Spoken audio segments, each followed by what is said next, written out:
तर खूप आनंद आहे आणि खूप सुंदरपणे तुम्ही इतके नियमितपणे छान जे अगदी या प्रवासामध्ये सातत्याने येतात. निश्चित बघा तुम्हाला म्हणून मी प्रत्येक पहिल्या, दुसऱ्या, तिसऱ्या, चौथ्या दिवशी हेच सांगत आली आहे, की सगळ्या प्रश्नांची उत्तरं मिळणार आहेत. परंतु धीर धरा. प्रत्येक हा 18 अध्यायापर्यंत निश्चितच तुम्हाला तुमच्या प्रश्नांची उत्तरं मिळतील आणि तरीही नाही मिळाली तरी निश्चित आपण इथे परत त्याच्यावर चर्चा निश्चितच करू आणि तुमची प्रश्नांची सगळी उत्तरं तुम्हाला मिळतील. परंतु त्यासाठी निश्चित ते सातत्य असणं आवश्यक आहे. म्हणूनच तुम्ही अगदी शेवटच्या अध्यायापर्यंत सगळं जाणणं हे अत्यंत आवश्यक आहे. प्रभूंचं हे जे भगवंतांचं हे जे उपदेश आहे, तो प्रत्येक अध्यायामध्ये जरी आपण बघितला बघा बुद्धियोग आहे, सांख्ययोग आहे, कर्मयोग आहे, भक्तियोग आहे. मग भक्तियोग आपण आज भक्तीच्या योगाला सुरुवात करणार आहोत. हा कर्मयोग आपण काल 6व्या अध्यायापर्यंत जसं मी म्हटलं पहिले 6 अध्याय पूर्ण कर्माविषयी माहिती सांगतायत. मग या कर्मात्म जी भक्तीमध्ये विलीन होते आणि त्या भक्तीचा जसा तो लिफ्टचा मार्ग आपण बघितला, की सगळे मार्ग आहेत. मग अष्टांग योग आहे, ध्यान योग आहे, कर्मयोग, बुद्धी योग आणि या सगळ्यांमार्फत निश्चितच टप्प्या-टप्प्याने जात आहेत. पण ती लिफ्ट जी आहे ती भक्तीच्या मार्गाने खूप पटकन जाणारी आहे आणि खूप सुलभ आणि सुंदर असं ते भगवंतांची सेवेमध्ये आणि भगवंतांच्या प्रेमामध्ये इतकं सुंदरपणे ती भक्ती मधुर अवीट गोडी जी भक्तीची असते, तो मार्ग इतका सुंदर की तो पटकन त्या मार्गावरती, त्या आध्यात्मिक मार्गावरती तुम्हाला निश्चित प्रगत करणार आहे. मग त्यासाठी काय आवश्यक आहे? जे आपण अगदी दुसऱ्या, तिसऱ्या प्रत्येक अध्यायामध्ये बघतोय, की मग ज्ञान मिळतंय. प्रत्येक या ज्ञानाचं मग वेगवेगळ्या प्रकारे जे ज्ञान मिळतंय, त्या ज्ञानाचं आचरण, मग त्याचं ॲप्लिकेशन, त्याची ॲक्चुअली ते ज्ञान कशा प्रकारे अंमलात आणलं जातं, हे अत्यंत महत्वाचं आहे. मग नुसतंच ज्ञान घेऊन ते ठेवून दिलंय, तर मग कुठेतरी ते खंड पडतो हो. कुठेतरी तिथे ब्लॉकेज आहे आणि म्हणून ती प्रगती साधायची असेल, तर निश्चित जसं मी म्हटलं, मग त्या ज्ञानाचं जे आहे त्या आपण आचरण करणं. म्हणूनच प्रत्येक दिवशी की भगवद्गीतेचा हा उपदेश घेतला जातोय, पण तो आपण किती प्रमाणात आचरणात आणतोय हे अत्यंत खूप कठीण आहे हो. निश्चितच कठीण आहे. आपण या भौतिक जगामध्ये खूप वेढले गेलेलो आहोत आणि म्हणूनच ही प्रगती साधणं, आपण या मार्गावरती आलोय. भौतिक सुख मला नकोयत, कारण मला याचा आता मग बघा, की सुख आली, त्या सुखांची पण कधी-कधी आपल्याला भीती वाटते, की अरे मला हे मिळालंय, पण कुठेतरी मग ते मिळेल की नाही, राहील की नाही, की कुठेतरी शाश्वती नसते. का नसते हो? कुठेतरी निगेटिव्हिटी मनामध्ये असते, कुठेतरी ही कुठेतरी त्या मनामध्ये द्वंद्व चालू असतं. या सगळ्या गोष्टींचं आपण प्रॅक्टिकल जे ज्ञान घेतलं, जी अवस्था आज अर्जुनाची झालेली आहे, जे असमंजसपणा अर्जुनामध्ये आलेला आहे, तो असमंजसपणा प्रत्येक वेळी, प्रत्येक ज्ञानाने भगवंतानी तो त्याचं निराकरण करण्याचा प्रयत्न केला आणि त्याच टप्प्यावर म्हणूनच तो उपदेश आपल्यापर्यंत त्याच मार्गाने पोहोचलेला आहे. आणि म्हणून त्या योग्य गुरुकडून जसं प्रत्येक वेळी प्रत्यक्ष भगवंतांचं उदाहरण त्यांनी देऊन, की मग त्यांनी सुद्धा जे तत्व, जे शास्त्र, जे ज्ञान वेदांचं जाणलं, ते सुद्धा त्यांच्या बालपणामध्ये मग जसे ते आपल्यासमोर मनुष्य रूपात आले, त्यांनी प्रत्येक गोष्ट तशी अनुभवलेली आहे. आणि ज्यांना भक्तांचा सहवास, की ज्यांनी प्रत्येक वेळी अजन्मा, मग का समकालीन आहेत, का अर्जुनाच्या बरोबरीचे? कारण ते अजन्म आहेत, अद्वितीय आहेत आणि म्हणूनच त्यांचा कुठेही जन्म होत नाही. ते प्रकट होत आहेत. प्रत्येक युगामध्ये ते प्रकट होत आहेत आणि प्रत्येक युगामध्ये ते दुष्टांचा नाश करण्यासाठी, भक्तांचं रक्षण करण्यासाठी आणि या धर्माच्या स्थापनेसाठी हे अत्यंत आवश्यक आहे. आणि म्हणूनच कुठेतरी जेव्हा धर्माचा ऱ्हास होतोय आणि कुठेतरी अधर्म इतका कोपाला जातोय, तिथे निश्चितच भगवंतांचं प्रकट होणं हे अगदी अ, असतंच. म्हणजे तिथे प्रकट होतात भगवंत आणि म्हणूनच आपण जे प्रत्येक युगामध्ये बघितलेलं आहे आणि मग त्याच लाईन्सवर आपण जे प्रत्येक युगामधला यज्ञ बघितलाय, की जो जो आपण 3ऱ्या अध्यायापासून कर्मयोगाविषयी जाणतोय. मग हे कर्म कसं करायचंय? मग अर्जुनाला प्रश्न, की मी त्याग करू का मी कर्म करू? मग कर्म कर, कारण तू तुझं कर्म नाही सोडू शकत. तू तुझं कर्तव्य केलं पाहिजेस. तुझ्या जबाबदाऱ्या झटकू नकोस. आणि मग हे कृष्ण भावना भावित कसं करायचं आहे? तर तो कृष्ण त्या कर्मामध्ये तो कृष्ण ती कृतज्ञता येऊ दे. जे करतो आहे ते फक्त दिखाव्यासाठी नको आहे, ते मनापासून येऊ दे. आणि म्हणूनच कुठेतरी मी ते आहे, माझं ते आहे, मला हे मिळालं पाहिजे, तो मी कुठेतरी, तो जो खोटा अहंकार आहे, मन, बुद्धी आणि खोटा अहंकार, या अहंकारालाच कुठेतरी घडवायचंय आणि त्याला पूर्णपणे घालवून या मनाला पूर्णपणे मार्गदर्शन, जसं मी कालच्या अध्यायात तुम्हाला, की या मनाला आध्यात्मिक अन्नाची गरज आहे आणि या मनाला मार्गदर्शनाची गरज आहे, तरच ते आपलं मित्र बनू शकेल. मग त्याला मित्र बनवायचंय का शत्रू बनवायचंय हे प्रत्येक वेळी भगवंत म्हणतात, ball is in your court. मी तुम्हाला हे ज्ञान मग प्रत्येक वेळी मला शक्य नाहीये की भगवंत आलेच समोर आणि आपल्या बाजूला बसून आपल्याला ज्ञान दिलं तरी आपली तेवढी पात्रता नाहीये हो की आपण भगवंतांना ओळखू शकू. कारण जेव्हा म्हणूनच भगवंतांनी किती वेळा मायावादीमध्ये सांगितलंय, मग जिथे भगवंत अवतरले तिथे सुद्धा लोकांना कळलं नाही की प्रत्यक्ष भगवंतांनी अवतार घेतलाय. कारण तेवढी पात्रता, तेवढी इंद्रियाची क्षमता नाहीये, तेवढे लिमिटेशन्स आहेत. आणि म्हणूनच मनुष्य हा ज्या भौतिक जगामध्ये गुरफटला गेलेला आहे, या परमात्म्याला त्याला जाणायचंय, त्या परमतत्वाला जाणायचं. म्हणूनच भगवंत म्हणतात, मी सगळ्यांचा वर आहे, मी सगळ्यांमध्ये आहे, पण मला कोणी जाणलं नाहीये अजून. आणि म्हणूनच आजच्या या पुढच्या अध्यायामध्ये आपण बघणार आहोत की कशा प्रकारे भगवंतांना जाणणारे किती लोक आहेत आणि भगवंतांना जाणूच शकत नाही असे किती लोक आहेत. असे वेगवेगळ्या प्रकारच्या व्यक्तींविषयी आपण जाणणार आहोत. आणि मग प्रत्यक्ष भगवंतांनी आपल्या विभूती आपण कुठे भगवंतांना बघू शकू तेही भगवंतांनी अर्जुनाला सांगितलेलं आहे. आणि हे आपण फक्त या 6व्या अध्यायाची रिव्हिजन केली आहे. कशा प्रकारे अष्टांग योग, मग या योगाच्या माध्यमातून मग भगवंत म्हणतायत की या योगाचा माध्यम आहे. मग शरीराचं नाही फक्त.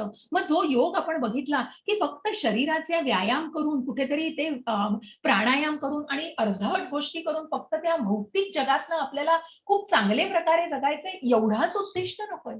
मग कुठेतरी त्याच्यामध्ये ती भावना येऊ दे, कुठेतरी कृष्ण भावना येऊ दे. मग जेव्हा तो योग, ज्यांनी मला प्रश्न विचारला की योग आणि संन्यास, मग संन्यास फक्त त्या भौतिक गोष्टींचा त्याग करून नकोय, कुठेतरी ते कर्म करा, त्या गोष्टी करा, त्या सेवेमध्ये करा. आणि म्हणूनच ती योग, उत्तम योगी जो मनाचा संन्यास राखून ते कर्म कृष्ण भावनेने करतोय. एक उत्तम योगी कुणाला म्हणाल, भक्त कुणाला म्हणेल उत्तम योगी, की ज्यांनी ती कृष्ण भावना जाणली आहे, ज्यांनी या परम तत्वाला जाणलेला आहे, तो एक उत्तम योगी होऊ शकतो. की ज्यांनी प्रत्येकाच्या, मग आपण म्हटलं की जसं सगळं बहुजन्मानाम, की सगळ्यांमध्ये जो परमात्मा बघतो आहे, जो ब्राह्मण एक उच्च शिक्षित किंवा जो एक ज्यांनी प्रत्येक जीवाच्या मध्ये परमात्मा बघितलेला आहे, त्यांनी तो योग साधलेला आहे, त्यांनी ते दिव्य ज्ञान घेतलेलं आहे. आणि म्हणूनच आज भगवंत पुढे जाऊन सांगणार आहेत, अर्जुनाला प्रश्न पडतायत ते संपत नाहीये तो. कारण आपल्याला ज्ञान घेणं संपायचं नाही. हा ज्ञानाचा खजिना असा उघडलेला आहे आता. तो आता उघडलेल्या खजिन्यामधनं आपल्याला फक्त ज्ञान आत्मसात करायचं आणि ते ज्ञान किती भरभरून घ्यायचंय. भगवंतांनी भरपूर ज्ञान दिलेलं आहे. ते ज्ञान आपल्या पदरी घेऊन आपल्याला ते आत्मसात करण्याचा प्रयत्न करायचा आहे. मग या अष्टांग योगाचे आपण निरनिराळे टप्पे बघितले.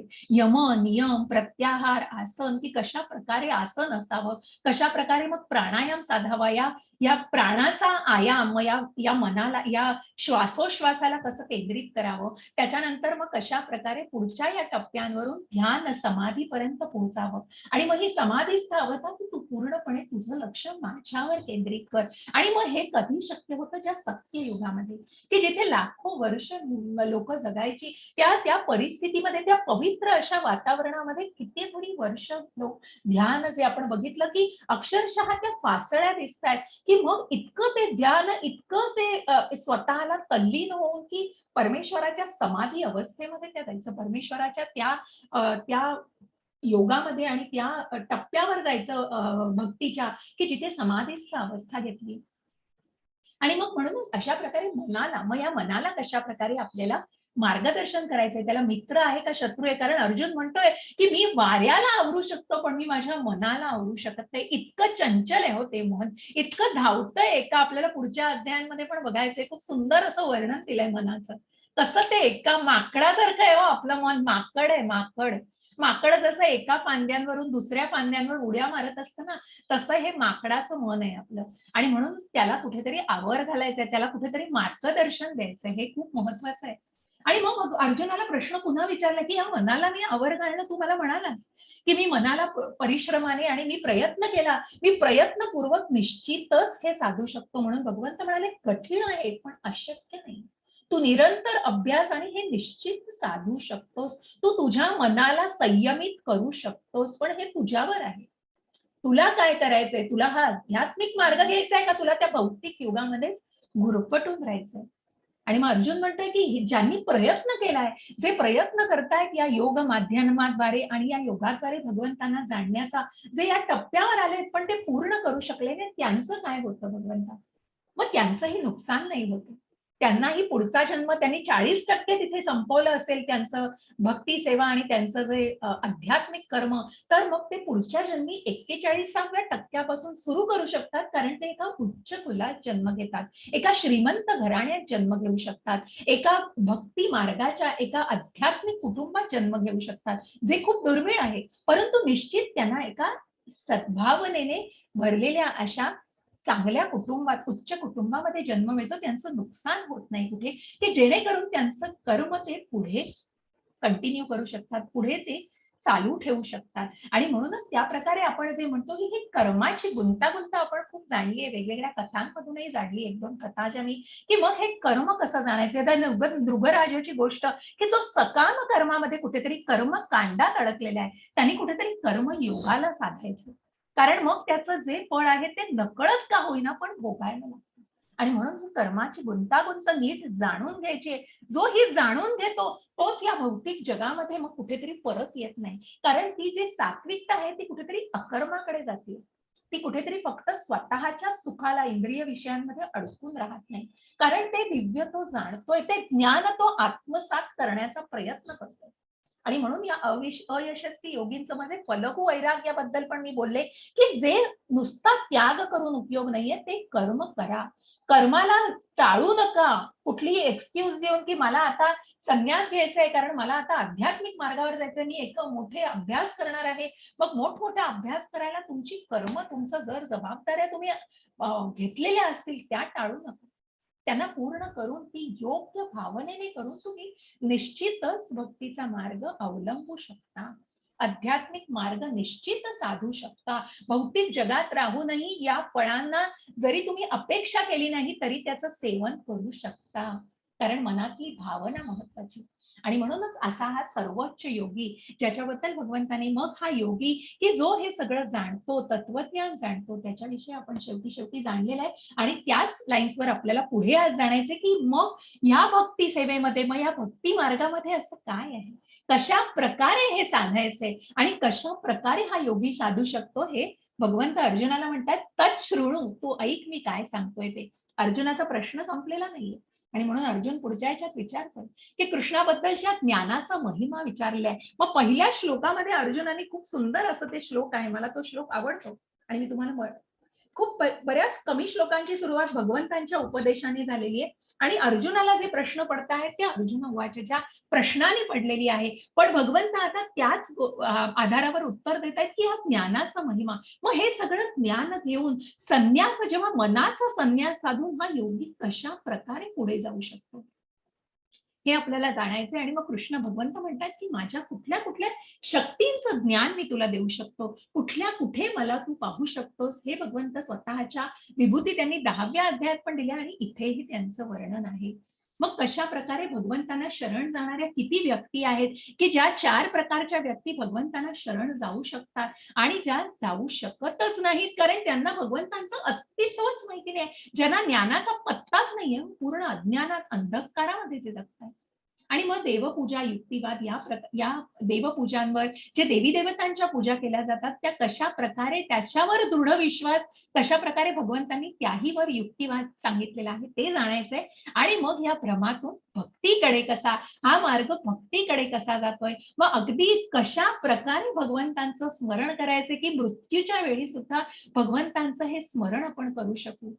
मग नुसतंच तुम्ही अगदी सगळं तुमचं झालं आणि तुम्ही अगदी रिटायर झालायत, आता मला वाचायचंय, आता मी निश्चितच वाचू शकू. मग खूप सुंदर असं श्लोक आहे पुढे 9व्या 10व्या अध्यायामध्ये, की मग तुम्हाला तुमचे अवयव तरी साथ देतात का? तुमच्या तोंडातले दात तुम्ही नीट उच्चार तरी करू शकता? कारण हे शेवटी जन्म, मृत्यू, जरा, व्याधी याच्यातनं जायचंच आहे हो आपल्याला. ते कुणालाच चुकलेलं नाहीये. त्या भौतिक जगामध्ये हे कुणालाच चुकलेलं नाहीये. आणि म्हणूनच त्यामधनं जातानाच त्या आध्यात्मिक मार्गावर कधी यायचंय हे तुम्ही ठरवायचंय. हे ज्ञान तुम्हाला ज्या वेळेला मिळतंय ते आपली भगवंतांची कृपा समजा. आणि तो आध्यात्मिक, आज आपण सगळे खरोखर इतके नशीबवान आहोत, की या इस्कॉनच्या माध्यमातून आपण या आध्यात्मिक मार्गावरती येतोय. कुठेतरी आपल्याला उपरती व्हायला, कुठेतरी आपल्याला ते ज्ञान जाणून घ्यायची सुंदर संधी मिळालेली आहे. प्रत्यक्ष भगवंतांचं मुखकमलातून आलेला तो उपदेश आपल्यापर्यंत.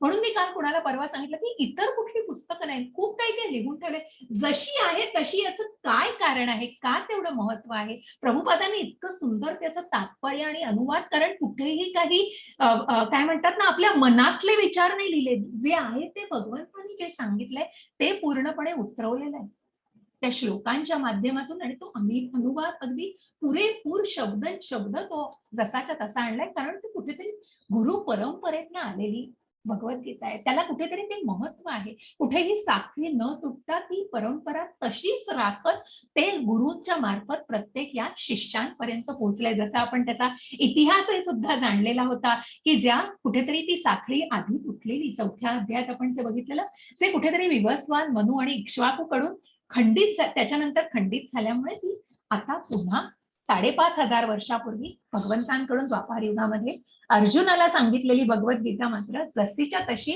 आपल्यापर्यंत गुरु परंपरेतूनच येऊ शकली. हेच आपलं भाग्य आहे की आपल्यापर्यंत ते ज्ञान आलेलं आहे जसंच्या तसं. मग त्याला कसं अवलंबायचंय आणि कसं आत्मसात करायचंय हे आपण जाणायचंय. आणि म्हणून आज खूप सुंदर त्याच्या पुढे काही शक्ती आहेत भगवंतांच्या. मग या विज्ञान योगाला कसं की ज्ञानाचं विज्ञान, मग त्याला कसं अवलंबायचंय हे भगवंत सांगतायत. श्री भगवान वाच मय्या मनः पार्थ योगम युञ्जन्मुदाश्रयः असंशयं समग्रं मां यथा न्यास्यसि प्रशृणु. हरे कृष्ण माताजी. हरे कृष्णा. श्री भगवान म्हणाले, हे पार्थ, माझ्या भावनेने पूर्णपणे युक्त होऊन योगाभ्यासाद्वारे माझ्यावर मन आसक्त करून तू मला पूर्णपणे निसंदेह कसा जाणू शकशील ते आता ऐक. हरे कृष्ण.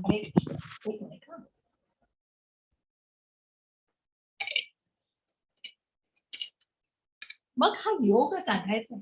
भगवंत म्हणतायत की माझ्यावर मन केंद्रित करून, जसं ही समाधीस्थ अवस्था आहे, मग ही समाधीस्थ ज्या सत्ययुगामध्ये जो यज्ञ होता, जे ध्यान होतं, जे परमात्म्याला जाणण्याचं की या हृदयामध्ये परमात्मा वसलेला आहे, हे परम तत्व जाणायचं आहे. आणि म्हणूनच हे माझ्या भावनेने, मग ती भावना जे मी म्हटलं की परिपूर्णपणे, मग त्या भावनेत पूर्णपणे युक्त होऊन, लीन होऊन, तल्लीन होऊन माझ्यावर मन जे आसक्त करून पूर्णपणे निस्संदेह तू कसा मला जाणू शकशील. मग त्याच्यासाठी त्या मनाची तयारी, त्या मनाला मार्गदर्शन करून मग या योगाभ्यासाद्वारे तुला हे जाणायचं असेल तर ते कसं करू शकशील तू.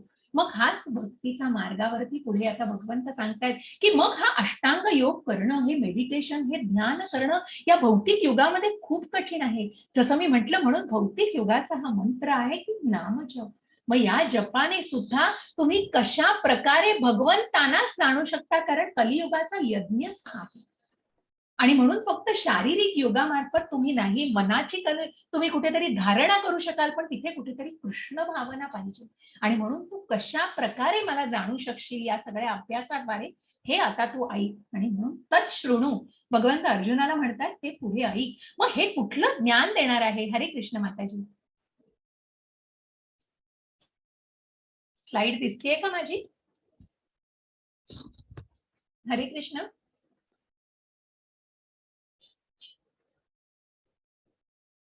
मला वाटतं ठीक आहे. प्रत्यक्ष ज्ञान आणि दिव्य ज्ञान हे दोन्ही प्रकारचे ज्ञान मी तुला पूर्णपणे सांगतो. हे जाणल्यावर तुला काहीही जाणायचं असं शिल्लक राहणार नाही. मग शंका, मनात प्रश्न आहेत, मी शंका हा शब्द मुद्दाम वापरत नाहीये, कारण अर्जुनाला कुठलीच शंका नाहीये भगवंतांविषयी, कारण तो त्यांचा प्रिय शिष्य आहे. त्याच्या मनामध्ये औत्सुक्य आहे, त्याच्या मनामध्ये उत्सुकता आहे ते जाणण्याची, त्याच्या मनामध्ये प्रश्न आहे, परंतु शंका कुठलीच नाही. म्हणून हा शंका शब्द मी अगदी मुद्दाम टाळणार आहे, कारण तो शब्दच योग्य नाहीये. की कुठेही भगवंत अर्जुनाच्या मनात शंका नाहीये भगवंतांच्या वास्तव्याविषयी आणि अस्तित्वाविषयी. आणि म्हणूनच ज्या परम भगवंतांची त्यांनी निवड केली की आमच्या बरोबर तुम्ही राहा, आम्हाला सैन्य नकोय, तुम्ही प्रत्यक्ष हव्या, ज्या पांडवांनी हे जाणलेलं होतं. आणि म्हणूनच अशा या अर्जुनाला भगवंत म्हणतात की तुला प्रत्यक्ष म्हणजे हे प्रॅक्टिकल ज्ञान आणि दिव्य जे ट्रान्सडेंटल, जे आध्यात्मिक ज्ञान, असं पूर्ण सगळं ज्ञान मी तुला पुरेपूर देतो की ज्याच्यामुळे तुला कुठलंही ज्ञान घेण्याची शिल्लक राहणार नाही. मनुष्याणां सहस्रेषु कश्चित् यतति सिद्धये यततामपि सिद्धानां कश्चिन्मां वेत्ति तत्त्वतः. हरे कृष्ण माताजी. हरे कृष्ण. सहस्रावधी मनुष्यांपैकी एखादा सिद्धी प्राप्त करण्याचा प्रयत्न करतो आणि सिद्धी प्राप्त करणाऱ्या त्या मनुष्यांपैकी एखादाच मला तत्वज्ञ जाणतो. हरे कृष्ण. हरे कृष्ण.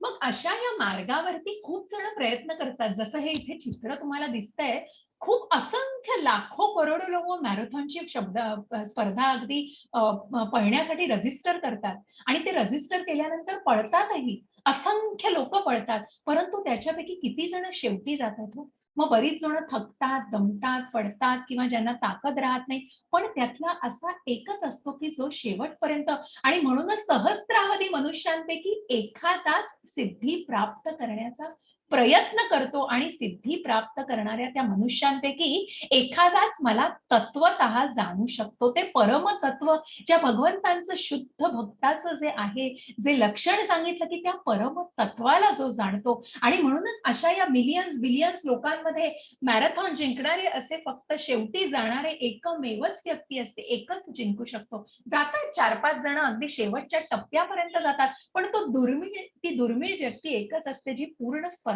म्हणून या स्पर्धेमध्ये जसं आत्ताचं अगदी तुमचं उदाहरण घ्या हो, आपल्या या भगवद्गीतेच्या अध्ययन मार्गामध्ये अहो करताना 500 काय 1000 लोक रजिस्टर करतात. किती येतात तुमच्यासारखे असे दुर्मिळ लोक. आणि म्हणूनच ज्यांना मनामध्ये श्रद्धा आहे, मी हेच फक्त, मग एक असो किंवा तुम्ही 50 असो 100 असो, माझं ज्ञान हे सगळ्यांना तेवढंच पोहोचणार आहे. कुठेही काहीही भेदभाव किंवा फरक पडणार नाहीये. कारण शेवटी ते जे घेणारी व्यक्ती एक असू दे किंवा 10 असू दे, 100 किंवा 10,000 असू दे, परंतु ते उपदेश तिथेच पोहोचणार आहे ज्यांना त्याच्याबद्दल श्रद्धा आहे, ज्यांना त्याच्याबद्दल खरोखर जाणून घ्यायचं आहे. आणि म्हणूनच ही जाणून की मी कोण आहे आणि माझं काय, माझा जन्म झालाय, मला आपल्या स्वतःच्या विषयी, आपल्या जन्माचं पुढे काय, आपण मृत्यू झाल्यावर पुढे काय, मग अशा बऱ्याच एक ना अनेक बऱ्याच गोष्टी आपल्या मनामध्ये असतात, प्रश्न असतात आपल्या मनामध्ये. मग आपलं हे आयुष्य कसं आहे आणि या आयुष्याचं काय ध्येय आहे किंवा कशा प्रकारे आपण या भौतिक जगामध्ये आलोय, मग या त्रिगुणांचा प्रभाव काय आहे, असे अनेक प्रश्न. मग यांना जाणायचंय. मग ज्यांना हे जाणण्याची खरोखर उत्सुकता आहे तेच फक्त राहू शकतात.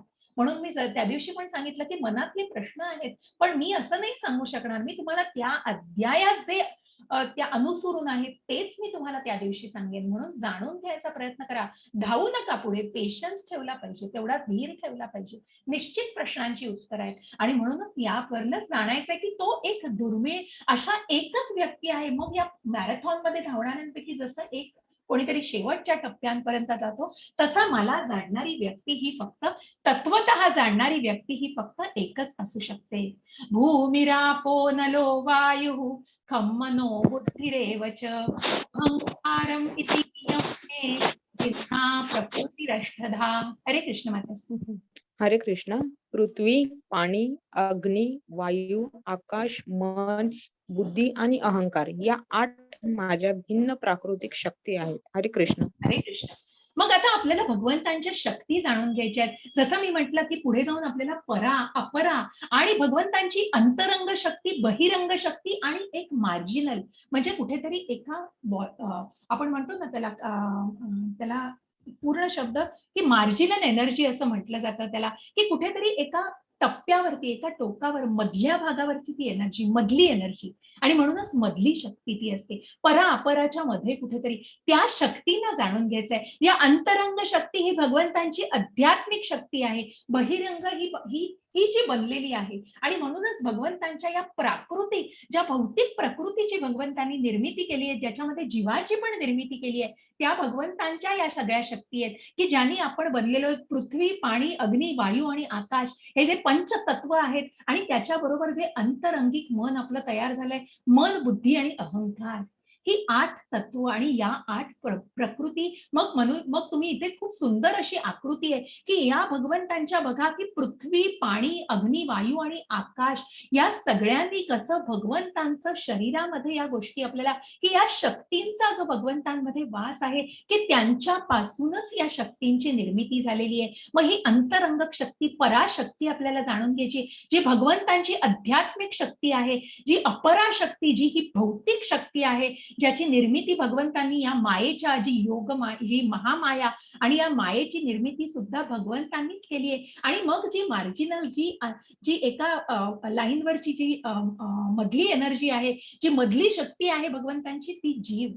म्हणजे कुठेतरी जिथे हे आपण जीव आहोत, जिथे या जीवांना आध्यात्मिक मार्गावरती जायचंय का भौतिक मार्गावरतीच गुरफटून राहायचंय, या परा अपरा शक्तीमधली कुठेतरी ती शक्ती असते. अंतरंग आणि बहिरंग मधली शक्ती असते. आणि म्हणूनच कुठेतरी ती बाह्य शक्तीला त्याचा भाग झालेली आहे, कारण ती कुठेतरी प्राकृतीशी, कुठेतरी त्रैगुणांशी निगडीत आहे. आणि म्हणूनच भगवंत म्हणतात, या जीवांचा स्वभाव हा आध्यात्मिक आहे. ते माझ्यासारखेच आहेत, कारण ते माझे अंश आहेत. आणि म्हणूनच भगवंत ज्ञान का देतायत? का भगवंत ज्ञान देतायत आपल्याला? कारण मूळ आपण आध्यात्मिक आहोत. आपण निर्मळ ही जीव आहेत, हे भगवंतांपासून आहे. आपण भगवंतांसारखेच क्वालिटेटिव्हली आहोत. आपण तसेच आहोत तत्वतः भगवंतांसारखे, पण कुठेतरी या भौतिक जगाच्या मायेने गुरफटलेलो आहोत. आणि म्हणूनच आपल्याला काय साधायचं हे भगवंत पुढे जाऊन सांगतायत. मग तुम्ही मला कुठे बघू शकाल आणि कुठे माझं अस्तित्व जाणवू शकाल, हे आपल्याला जाणून घ्यायचं. हरे कृष्ण माताजी. हरे कृष्णा. हे महाभाव अर्जुना, या व्यतिरिक्त माझी आणखी एक श्रेष्ठ अशी परा प्रकृती आहे, जिच्यामध्ये जीवांचा समावेश होतो. हे जीव कनिष्ठ भौतिक प्रकृतीच्या साधनांचा उपभोग घेतात. हरे कृष्ण. मग हे 84 लक्ष जीव हे माझ्या पराशक्तीचाच भाग आहे. म्हणून ही पराशक्तीच्या अगदी बाह्य भागावर आहे. कुठेतरी परा ही भगवंतांची आध्यात्मिक शक्ती आहे. स्वतःची त्यांचं की परमेश्वर, जे आपण जाणलं की अध्यात्म आणि भौतिक याच्यामधला फरक आपण जाणला. काय आहे अध्यात्म? भगवंतांचं शरीर आणि आत्मा हे एकच आहेत. भगवंतांवर मायेचा कुठलाही प्रभाव नाही. आपण मायेच्या नियंत्रणाखाली आहोत आणि आपलं शरीर आणि आत्मा हे वेगवेगळे आहेत.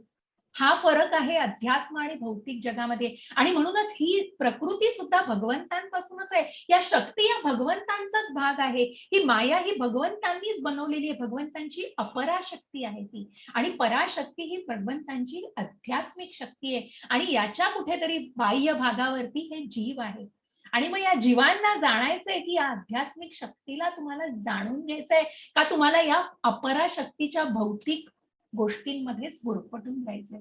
आणि म्हणूनच भगवंत म्हणतायत, हे जीव कनिष्ठ म्हणजे माझ्या या अपरा भौतिक प्रकृतीच्या साधनांचा उपभोग घेत असतात. मग सगळे जीव आले हो ज्याच्यामध्ये, प्रत्येक जीव आला त्याच्यामध्ये. मग 84 लक्ष योनीतनं ज्यांच्यामध्ये परमात्मा आहे, म्हणून आपण हे चित्र बघतोय की ज्यांच्या प्रत्येकामध्ये मग हे सगळे जीव आहेत. मग प्राणी मात्र असले, कीटक असले, मुंग्या असल्या, तरी त्यांच्यामध्ये जीव आहे, सजीव आहेत ते. या जीवांना भगवंतांनी निर्मिती केलेली आहे. पराशक्तीचाच तो एक भाग आहे. हरे कृष्ण माताजी. हरे कृष्णा. सर्व सृष्ट प्राणी मात्रांचा उगम या दोन शक्तीमध्ये होतो. या जगतामध्ये जे काही भौतिक आणि आध्यात्मिक आहे, त्यांचा उत्पत्ती करता आणि प्रलय करताही मीच आहे, हे निश्चितपणे जाण. 7.7. हे धनंजया, माझ्याहून श्रेष्ठ असे दुसरे कोणतेही तत्वज्ञ नाही. दोऱ्यात ओवलेल्या मण्याप्रमाणे सर्व काही माझ्यामध्ये आश्रित आहे. हरे कृष्ण. हरे कृष्ण. जसं आपण 5व्या अध्यायामध्ये बघितलं की कर्म संन्यास योग, मग त्याच आधारित मी जसं सांगितलेलं की काय संन्यास घेताय हो तुम्ही, कसला संन्यास घेताय, तुमचं काय आहे? म्हणून ते जाणायचंय. जसं मी म्हटलं की पृथ्वी, आकाश, जल, अग्नी आणि वायू या सगळ्यांनी जे बनलेलं आहे ते परमेश्वराची शक्ती आहे. मन, अहंकार आणि बुद्धी हे सुद्धा परमेश्वराच्या प्राकृतिक शक्तीचा भाग आहे. मग तुम्ही कोण त्याग करणार आहे? तुम्ही कसला संन्यास करणार? जे प्रभुपादांनी लिहिलं, जे आपलं मग स्वतःला मीपणा, तो मीपणा आहे ना अजूनही, तो खोटा अहंकार आहे, म्हणून फक्त स्वतःचीच ओनरशिप, स्वतःचीच मालकी त्याच्यावरती. कारण भगवंतांचं अस्तित्व जाणलं नाहीये अजून. आणि म्हणूनच भगवंत म्हणतात, या सर्व प्राणी मात्रांचा उगम या दोन शक्तींमध्ये होतो, या पराशक्ती आणि अपराशक्ती यांच्यामध्ये त्यांचा उगम. कारण त्यांना पराशक्तीमध्ये मी निर्मित केलंय आणि त्या साधनांचा उपभोग ते घेत आहेत त्या अपराशक्तीतनं. या जगतामध्ये जे काही भौतिक आणि आध्यात्मिक आहे त्याचा उत्पत्ती करता आणि प्रलय करता सुद्धा मीच आहे. हे जाणायचा प्रयत्न करा. हे तू निश्चितपणे जाण. म्हणूनच भगवंतांच्या एका इच्छेनुसार की ज्यांच्या श्वासाने अनेक ब्रह्मांड तयार झालेले तिथे आपण बघतोय हे महाविष्णूचं तत्व आहे की ज्यांच्या प्रत्येक श्वासाने ब्रह्मांड निर्माण झालेली आहेत आणि त्या प्रत्येक ब्रह्मांडामध्ये गर्भोदकशाही विष्णू की ज्यांच्यापासून ब्रह्माची निर्मिती झाली आहे अशा या प्रत्येक ग्रहामध्ये बघा तुम्ही गर्भोदकशाही विष्णू आहेत आणि म्हणूनच त्यांच्या त्या नाहीतर एखादं हे ग्रह कशा प्रकारे फिरतील कुठल्या त्या शक्तीने फिरतील कारण ती त्यांचीच भगवंतांची शक्ती आहे म्हणूनच हे धनंजया माझ्याहून श्रेष्ठ असे दुसरे कुठले तत्व नाही दोऱ्यात ओवलेल्या मण्यांप्रमाणे येते की तुम्ही भगवंतांवर मग कुठेतरी ही शक्ती आहे म्हणून ती अपराशक्ती आहे हो नाहीतर मग काय आहे हे जग असं निर्जीवपणे पडून राहिलं असतं जसं आपण एखादी गोष्ट एखादी कार बघा त्या कारमध्ये चालवणारा ड्रायव्हर नसेल तर ती कार पार्किंग केलेली तशीच राहील परंतु त्यामध्ये जर या पराशक्तीतला जो जीव मग आपणच चालवतो पण आपण कोणापासून निर्मित केलंय हो आपण भगवंतांचाच भाग आहोत आणि म्हणूनच जेव्हा या पराशक्तीचा तिथे कुठेतरी उगम होईल कुठेतरी त्या शक्तीने कुठेतरी ती गाडी चालवली जाईल तेव्हाच ते सगळं चलत होईल जसं एखादी टेबलला म्हटलं की तुम्ही काही ये रे टेबला माझ्याकडे ये असं नाही होऊ शकत त्या टेबलाला हलवलं जातं तर नाही तर ते निश्चित पडून राहिलं तर ते काय हो तसं हे जग सगळं एखाद्या डेट प्रमाणे पडून राहिलं मृतावस्थेमध्ये परंतु कशा प्रकारे त्याच्यामध्ये ह्या अपरा शक्ती मग या पराजीवाची निर्मिती भगवंतांनीच केलेली आहे म्हणून आपल्याला हे ज्ञान मिळते म्हणून आपण ते हलवू शकतो चालवू शकतो या भौतिक जगामध्ये वावरू शकतो कारण आपण भगवंतांचे अंश आहोत आणि या आध्यात्मिक शक्तीला आपल्याला जाणून घ्यायचंय हे निश्चितपणे जाणा आपण या भौतिक शक्तीचा भाग नसून आपण परमेश्वराच्या त्या आध्यात्मिक शक्तीचाच एक भाग आहोत आपण परमेश्वराचे अंश आहोत हे जाणा आणि मग ही प्रकृतीमध्ये आपल्याला फक्त वास्तव्यासाठी ठेवलंय पण त्याचा उपभोग कसा प्रकारे घ्यायचा हे भगवंत सांगतायत मग त्याचा उपदेश देत आहेत भगवंतांचा प्रभाव काही नाहीये त्रैगुणांचा प्रभाव त्यांच्यावरती नाहीये ते म्हणतायत मी तुम्हाला या भौतिक प्रकृतीत सोडलंय तुम्हाला ठरवायचंय तुम्हाला हा मार्ग कुठला मार्ग अवलंबवायचा हे तुमच्यावरती आहे हरे कृष्ण माताजी मी श्लोक वाचते सॉरी रसोहमप्सु कौन्तेय प्रभास्मि शशि सूर्ययोः प्रणवः सर्ववेदेषु शब्दः खे पौरुषं ऋतु हरे कृष्ण हरे कृष्ण हे कौंतेया पाण्यामधील रस मी आहे चंद्र आणि सूर्याचा प्रकाश मी आहे वैदिक मंत्रातील ओंकार मी आहे आकाशातील शब्द मी आणि मनुष्यामधील सामर्थ्य मी आहे हरे कृष्ण मग या पाण्यामधील रस मी आहे हो की भगवंतांनी सांगितलं आहे मग चव मग कुठे भगवंतांना शोधू शकाल या आध्यात्मिक मार्गाची शक्ती ज्या जीवांना तर भगवंतांनी निर्माण केलेलं आहे पण या अपराशक्तीमध्ये सुद्धा आणि कशा प्रकारे या ज्या भौतिक जगाची ज्या गोष्टींची तुम्हाला आवश्यकता भासतीये त्याच्यामध्ये भगवंतांचा निवास कसा आहे मग भगवंतांना कुठे शोधायचंय तर पाण्याच्या रसामध्ये खूप सुंदर असं प्रभुपादांनी उदाहरण दिलेलं आहे की कशा प्रकारे मग त्याची चव लागते या पाण्याला मग एखादी तहानलेलं मूल असेल खेळून दमून भागून आलं त्याला जर दूध समोर केलं तर ते मूल घेणार नाही हो कारण पाण्याची मग ते अमृत असतं त्या क्षणी मग या पाण्याला चव आहे का हो आहे कारण त्या वेळेला ते तहान भागवतं या पाण्याच्या चवीमध्ये भगवंत आहेत मग भगवंतांनी बघा तशा प्रकारे स्वतःच हे सांगितलंय की हे कोणते या पाण्यामधील रस मी आहे चंद्र सूर्याचा प्रकाश मी आहे वैदिक मंत्रातील ओंकार मी आहे आकाशातील शब्द मी आणि मनुष्यातील सामर्थ्य मी आहे पृथ्वीचा मूळ सुगंध मी आहे अग्नीमधील उष्णता मी आहे सर्व जीवांमधील जीवन शक्ती मी आहे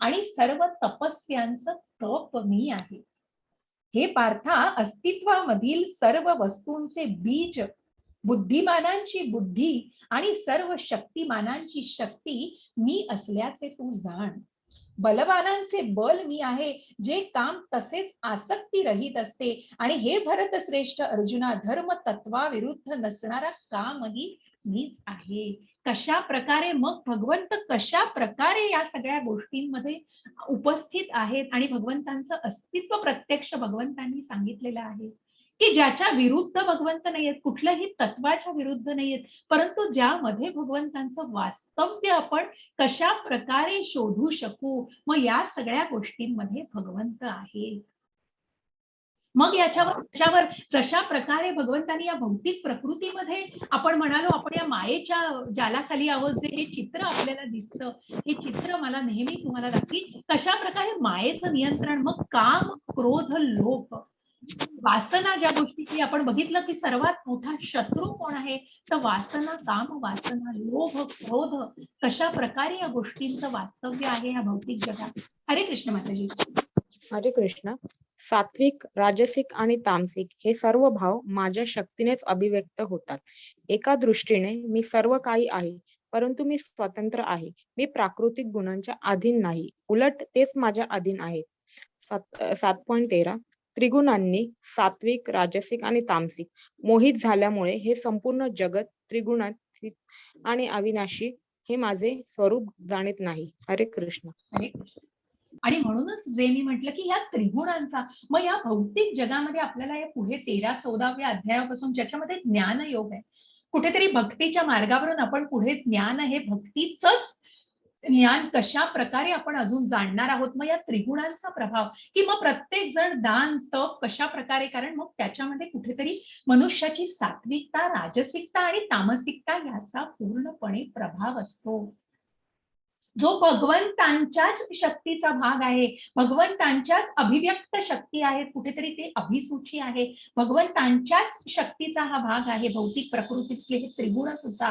परंतु हे सगळं जरी भगवंतांपासून असलं तरी भगवंतांवर याचा प्रभाव नाही, कारण भगवंत मायेच्या नियंत्रणाखाली नाहीयेत, भगवंतांच्या नियंत्रणाखाली माया आहे.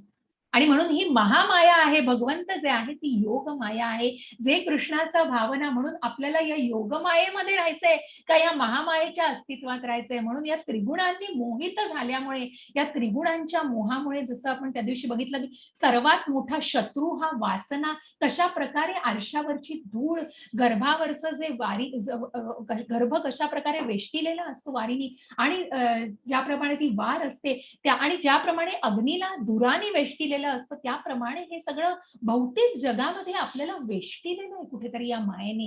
आणि म्हणून आपण पुढच्या टप्प्यांवर जायला मागत नाहीये, कुठल्या तरी या वासनेच्या आणि कुठेतरी याच टप्प्यावरती. आणि म्हणून या त्रिगुणातीत आणि अविनाशी या अशा दुनियेमध्ये अडकल्यामुळे आपण भगवंतांचं हे स्वरूप जाणू शकत नाही, जे कुठेतरी आपल्याला पुढच्या मार्गांवरती, कुठेतरी तप, साधना आणि आध्यात्मिक मार्गावरती उन्नत करण्याचा मार्ग दाखवत आहे.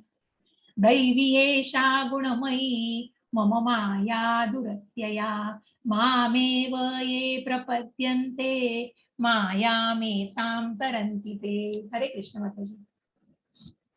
हरे कृष्ण. 3 प्राकृतिक गुणांनी युक्त असलेली माझी दैवी मायाशक्ती ही अतिशय दुस्तर आहे, परंतु जे मला शरण आले आहेत ते मायेला सहजपणे तरुण पलीकडे जातात. हरे कृष्ण. हरे कृष्ण. मग ही जी प्रकृती आहे, ही दैवी, ही जी माझी मायाशक्ती भगवंतांचीच आहे हो, ती मायाशक्ती सुद्धा भगवंतांची आहे, पण भगवंतांनी आध्यात्मिक मार्ग सुद्धा, म्हणून ती योग माया का महामाया, तुम्हाला इंद्रिय विषयांमध्येच राहायचंय का कुठेतरी उन्नत करायचंय, कुठेतरी स्वतःची उन्नती साधायची, म्हणून ही जी त्रैगुणांचा प्रभाव असलेली आहे त्या त्या प्रकृतीला जाणा. परंतु जे भगवंतांना शरण येऊ इच्छितात त्यांना भगवंत हात द्यायला वरती आहे तो, पण त्या परमात्म्याला बघताय का कोणी? गरुडावर बसलेले प्रत्यक्ष भगवंत परमात्मा आहे. मग या गटांगळ्या खातायत, या त्रिगुणांच्या महासागरामध्ये गटांगळ्या खायच्या आहेत का? भगवंत म्हणतायत मी वाट बघतोय, हे देहत्याग करून तुला जर या भौतिक जगामध्ये राहायचं नसेल तर निश्चित या परमधामाला तू येऊ शकतोस. आणि म्हणूनच याला तरुण, या मायेला तरुण तू पलीकडे जाऊ शकतोस. कुठेतरी तुला ते जाणायचंय, कुठेतरी तो आध्यात्मिक मार्ग तुला अवलंबायचा आहे, आणि तो हात द्यायला मी तुला आहे, ती साथ द्यायला मी तुला आहे. त्या भक्त भगवंतांना विशेष आहे, आणि म्हणूनच त्या आध्यात्मिक मार्गावर त्या भक्तीचं रक्षण करायला भगवंत सतत आहे, आणि म्हणूनच तो मार्ग दाखवायला मी तुझ्या बरोबर सतत आहे. ते तू जाण, हे तुला जाणायचंय. भगवंतांनी सगळं जाणलेलं आहे तुम्हाला, परंतु भगवंतांना जाणणारं कोण आहे? तर कोणी नाहीये. आणि ते जाणलंस तर तू निश्चितच याला तरुण पलीकडे जाऊ शकशील. नमाम दुष्कृतिनो मूढः प्रपद्यन्ते नराधमाः मायया परुतज्ञाना आसुरं भावमाश्रिताः. हरे कृष्ण. हरे कृष्ण. जे अत्यंत मूर्ख आणि दृष्ट आहेत, नराधम आहेत, ज्यांचे ज्ञान मायेमुळे नष्ट झाले आहे आणि जे असुरांची नास्तिक प्रवृत्ती धारण करतात ते मला शरण येत नाही. हरे कृष्ण. हरे कृष्ण. मग भगवंत म्हणतायत ह्या सगळ्याचं ज्ञान दिलंय, मी कुठे आहे, याचं अस्तित्व आहे. मग ह्या सगळ्याला या त्रिगुणांचा प्रभाव तो जाणतोय, ज्याला या सुखामध्ये फक्त क्षणभंगूर अशा सुखात अडकून राहायचं नाही, ज्याने जाणलंय की मी जर त्याची आसक्ती केली फळांची तर निश्चित मी या भौतिक प्रकृतीमध्ये अडकून राहणार आहे. हे दिव्य ज्ञान जो जाणतोय तोच भगवंताला जाणू शकतोय, तोच या महासागरातून तरुण पलीकडे जाऊ शकतोय. पण त्याच्यातनंही भगवंत म्हणतायत की असे लोक आहेत की जे मला जाणूच शकत नाही, कारण भगवंतांचं अस्तित्वच त्यांना मान्य नाहीये, की ज्यांचं निराकार. आणि मग ज्या व्यक्ती कुठल्या तरी मायावादी आणि कुठल्या तरी तर्कवादी अशा गोष्टींवरून भगवंतांचं अस्तित्वाची कुठेतरी काय म्हणतो ना आपण की वेगळ्या प्रकारे मांडणी करतायत, मग ते अतिशय चुकीचं आहे. कारण तिथे कुठेतरी अज्ञानाचं कमतरता आहे, कुठेतरी ज्ञानाची कमतरता आहे, कुठेतरी अज्ञानी अंधकार आहे, कुठेतरी शास्त्राचा आधार नाहीये, कुठल्याही वेदांचा अभ्यास नाहीये. असे हे लोक अत्यंत मूर्ख, दृष्ट आहेत, नराधम आहेत, की जे मायेमुळे त्यांचं ज्ञान नष्ट झालंय आणि असुर आहेत. असे मूर्ख, दृष्ट, नराधम आणि असुर लोक भगवंतांना जाणू शकत नाही. कारण आपण बघणार आहोत 16व्या अध्यायामध्ये जो दैव आसुर विभाग संपन्न योग आपण बघू, त्याच्यामध्ये आपण या आसुरी वृत्तीला अजून विश्लेषण करून जाणणार आहोत. मग ही आसुरी वृत्तीची कुठेतरी परिणिती काय होते आणि मग ते भगवंतांना जाणण्याच्या मार्गावर कधी येऊच शकत नाही, अशक्य आहे. आणि म्हणूनच त्यांना ते मला शरण येत नाही, कारण ती नास्तिक प्रवृत्ती धारण केलेली असते. आणि मग त्याची पण कुठेतरी स्टेज आहे, त्याची पण कुठेतरी पातळी आहे. बरेच प्रश्न मला विचारले गेलेले की मग अशा लोकांनी नुसत्या सहवासाने, पण कुठेतरी मग ती मनामध्ये ठिणगी असते, ती जर असली तर निश्चित त्या श्रद्धेच्या मार्गावर जाऊ शकेल. पण भगवंत म्हणतात असे नराधम असुर जे आपण बघतो या जगामध्ये, की ज्या प्रकृतीमध्ये माणसाच्या जीवावर जे उठलंय तो, जे हे अणु, हे बॉम्ब तयार करून हे जे अतिरेकी आणि हल्ला करतात, वाटेल तसे मारून टाकतात लोकांना, की ज्यांच्या मनातली माणुसकी पूर्णपणे मेलेली आहे हो. असे नराधम, दुष्ट आणि आसुरी प्रवृत्तीचे लोक भगवंतांना जाणू शकते. मग ते घाबरतच नाही हो. त्यांना जनाची नाही, मनाची नाही, कशाचीच भीती नसते त्यांना. कारण त्या मनामध्ये परमात्म्याचा अंश आहे, त्या हृदयामध्ये परमात्मा वसलेला आहे, हे त्यांना माहितीच नाहीये. आणि मग ते जाणूच शकत नाही, कारण अज्ञानामध्ये अंधकारी ते स्वतःच्या भ्रमित अशा आयुष्यामध्ये ते जगत असतात. आणि मग अशांचं काहीच होऊ शकत नाही. हे बघा की जे गाढव वाटेल तसं ओझं वाहतंय, पण ज्याचं ज्ञान नाहीये, अशा प्रकारे त्या उपमाने ती स्लाइड दाखवली. चतुर्विधा भजन्ते मां जनाः सुकृतिनोऽर्जुन आर्तो जिज्ञासुरर्थार्थी ज्ञानी च भरतर्षभ. हरे कृष्ण. हरे कृष्ण. हे भरतश्रेष्ठ अर्जुना, 4 प्रकारचे पुण्यात्मा माझी भक्ती करू लागतात. आर्त, अर्थार्थी, जिज्ञासू आणि ज्ञानी. हरे कृष्ण. मग कुठल्या 4 प्रकारचे लोक मला जाणू शकतात? जे जाणू शकत नाही ते भगवंतांनी सांगितलं. त्याचं विश्लेषण आपण नंतरही बघणार आहोत. परंतु जे लोक भगवंतांना जाणू शकतात, जे भगवंतांचं अस्तित्व मानतात आणि जे भगवंतांच्या प्रार्थनेमध्ये, स्मरणामध्ये स्वतःला लीन करतात, असे कुठले 4 प्रकारचे पुण्यात्मा आहेत? तर असे 4 प्रकारचे आर्त, अर्थार्थी, ज्ञानी आणि जिज्ञासू. आणि मग त्यांचं उदाहरण द्यायचं झालं की हे जे भक्त आहेत, मग तुम्हाला आता इथे दिसेल ही आर्तता. आर्तता म्हणजे काय? कुठेतरी संकटामध्ये. मग इथे आपल्याला चित्र दिसतंय द्रौपदी मातेचं. जी द्रौपदी जी आर्तामध्ये होती, अत्यंत संकटामध्ये, भर सभेमध्ये तिचं वस्त्रहरण केलं जात होतं. तिने फक्त भगवंतांची प्रार्थना केली, की जिचे पती सुद्धा ते करण्यासाठी, तिचं रक्षण करण्यासाठी कुठेतरी कमी पडले आणि ते काहीही करू शकत नव्हते. आणि अशा प्रकारे तिने फक्त भगवंतांचं स्मरण केलं आणि भगवंतांची प्रार्थना केली. कारण मनामध्ये दृढ श्रद्धा होती, की भगवंत माझं रक्षण नक्की करतील. आणि म्हणूनच त्या भगवंतांनीच द्रौपदीचं रक्षण केलेलं आहे. म्हणून त्या आर्त अवस्थेमध्ये भगवंतांना जाणलंय. जसे हे गजराज महाराज आहेत, तर ज्यांच्या पायाला एका मगरीने पकडलेलं आहे बघा, आणि त्या मगरीने पकडलेल्या अवस्थेत सुद्धा जे भगवंतांना कमळ अर्पण करतायत.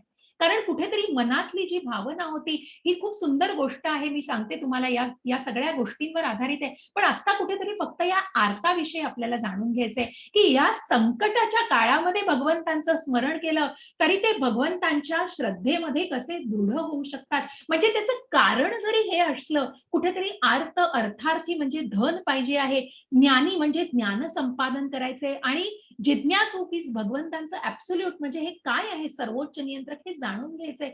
हे कुठेतरी कारण जे आहे ती सुरुवात अशी आहे, परंतु ते कुठेतरी भगवंतांच्या भक्तीमध्ये स्वतःला पुढे लीन करतायत. कारण ते भगवंतांना जाणताहेत. जे 4 प्रकारचे मूढ आणि मूर्ख लोक बघितले, की जे जाणूच शकत नाही, ज्यांना परमात्म्याचं अस्तित्वच मान्य नाहीये, असे लोक आपण बघितले 4 प्रकारचे. आणि असे लोक ज्यांना परमात्म्याचं अस्तित्व जाणून घ्यायचंय, जे जाणतात आणि जे ज्यांना पूर्णपणे कल्पना आहे, ज्यांनी त्या तत्वाला जाणून घेतलेलं.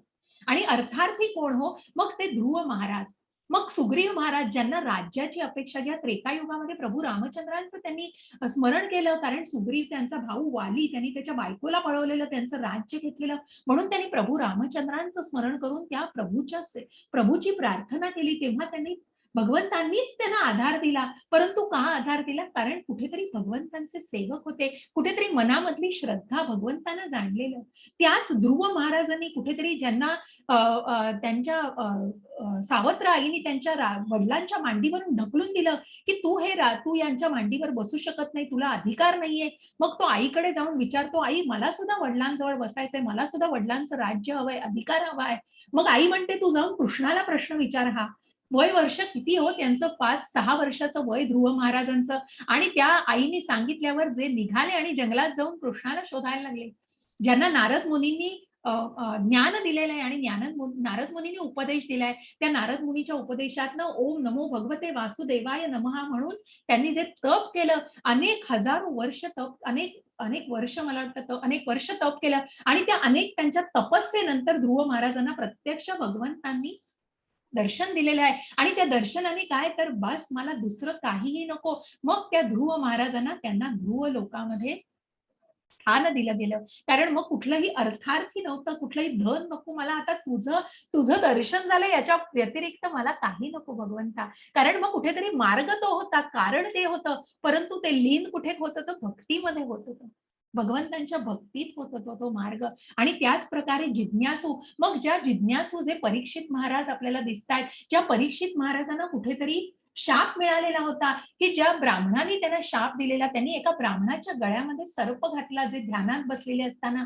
तर त्या ब्राह्मणाच्या मुलाने संतापून परीक्षित महाराजांना असा शाप दिला होता, जे कुणाचे? अर्जुनाचा नातू हा.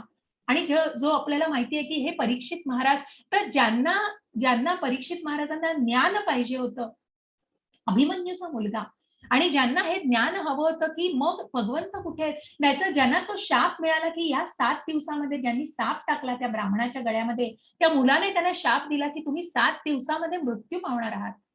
हा शाप मिळाल्यानंतर परीक्षित महाराज, एखादी व्यक्ती म्हणाली असती, "चला मला एवढं आयुष्य मिळालंय तेवढं मी जगून घेतो." परंतु त्याच्यामध्ये ते ज्ञान हवं होतं म्हणून सुखदेव गोस्वामींकडून त्यांनी ज्ञान घेतलं. भगवद्गीतेचं पूर्णपणे भागवताचं ज्ञान घेतलं. भगवंताला जाणण्याची इच्छा दाखवली आणि मग त्यांना मोक्ष मिळालाय कुठेतरी. आणि या भगवंताला जाणण्याचं जे जिज्ञासा होती मनामध्ये, ती जिज्ञासू वृत्ती.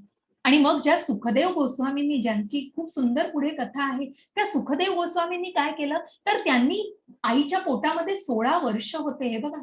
आणि त्या व्यासांचे पुत्र हे.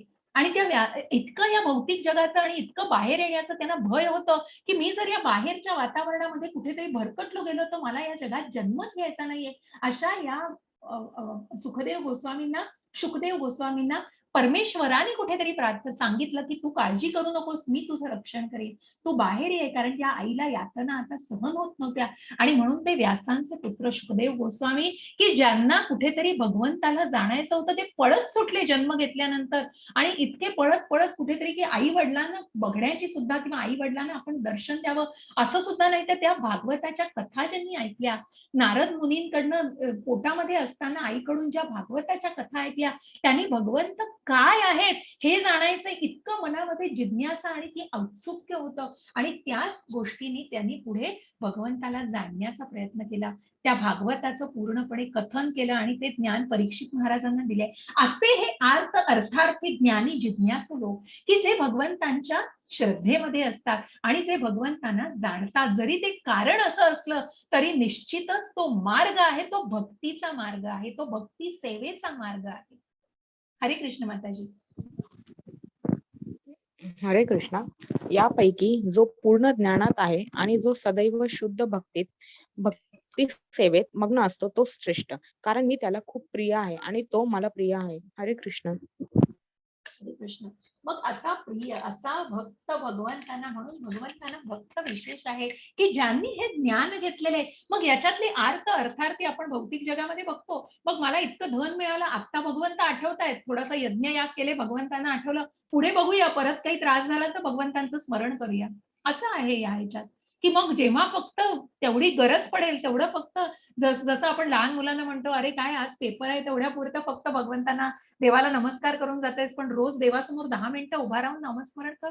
मग ते त्या मुलाला त्या वयामध्ये सांगणं खूप कठीण असतं, कारण ते त्याच्याकडनं करून घेणं हे खूप महत्वाचं असतं. त्याचप्रमाणे आपलं आहे, की मग त्या गोष्टीमध्ये फक्त मला धन हवंय, मला प्रमोशन हवंय, मला हे हवंय, ते हवंय, माझ्या इंद्रिय तृप्तींसाठी मी या गोष्टी करणं ही गोष्ट वेगळी आहे. मग ते ज्ञान मिळणं महत्वाचं आहे, आणि हेच ज्ञान कुठेतरी या गीतेतनं आपल्याला मिळतंय. आणि जे ज्ञान हे जाणून घेतोय, मग ही ज्ञानी व्यक्ती कुठेही ढळू शकत नाही, कुठेही पुन्हा गटांगळ्या खाऊ शकत नाही, कारण ते ज्ञान त्यांनी घेतलंय. मग निश्चितच ते ज्ञान, म्हणून तो सदैव शुद्ध भक्ती सेवेमध्ये, त्या भक्ती सेवेला तुम्ही जाणताय मग. आणि म्हणून जर ज्यांनी हे ज्ञान घेतलंय, हे जे उपदेशाचं अमृत आहे, हे अमृत पूर्ण ज्ञान आहे, हे ज्ञान संपादन करून कुठेतरी आचरणात आणतोय. या भक्ती सेवेमध्ये तो मग्न असतो, तोच श्रेष्ठ असतो. तीच व्यक्ती मला प्रिय आहे, आणि मी त्या व्यक्तीला प्रिय आहे. बहुनाम जन्मनामन्ते ज्ञानवान् मां प्रपद्यते, वासुदेवः सर्वमिति महात्मा सुदुर्लभः. हरे कृष्ण माताजी. हरे कृष्ण.